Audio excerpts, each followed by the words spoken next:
So for today's video, I'm going to be showing you how to trigger point your piriformis muscle. And that's just a small muscle in your upper outer glute region. It's responsible for external rotation in the thigh, amongst other things.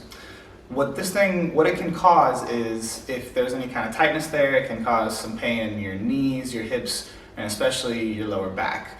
And it can also cause you some kind of sciatica type symptoms where you might feel that shooting kind of like nerve type pain. If you're feeling anything like that and you haven't tried this yet, this could be a great fit for you to help relieve some of the pain you're having in those areas. It's also a great thing to do if you're not dealing with any of those issues on a deadlift or a squat day as part of your movement prep. Great way to get the hips opened up and improve performance in those lifts. So all you're going to do is you're going to start by grabbing a trigger point ball, and we want to find the piriformis. It's a really small little muscle, so an easy way to find it is just crossing one leg over the other, having the other foot flat on the floor, and that's going to really help pop that muscle out because it's a deeper muscle. And then you're just going to take the ball and you're going to set it in that upper outer glute region, roll around until you find it. It's about right there for me. Once we get to this position, you'll re-extend your leg, let it relax on the floor, and we're just going to raise the leg 4 times, keep the toes towards the sky. Make sure you're breathing during this.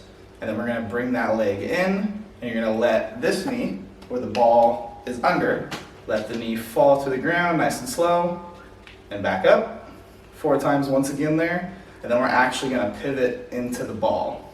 The point of all these different movements is our tissue sits like the fabrics on our shirt. They're interwoven in every which direction, so we want to be going different directions and be doing different movements, so we're hitting all those different directions of the tissue and getting as much release as possible to increase our blood flow and all the other benefits of a massage, or in this case, trigger pointing. Now, if the ball is a little too aggressive and it's a little painful, you can do the same thing with the foam roller, so it's a little nicer and it's a good way to ease into until your piriformis is feeling a little better, and then you can use the ball. So you just grab the roller, you actually just have a seat on it.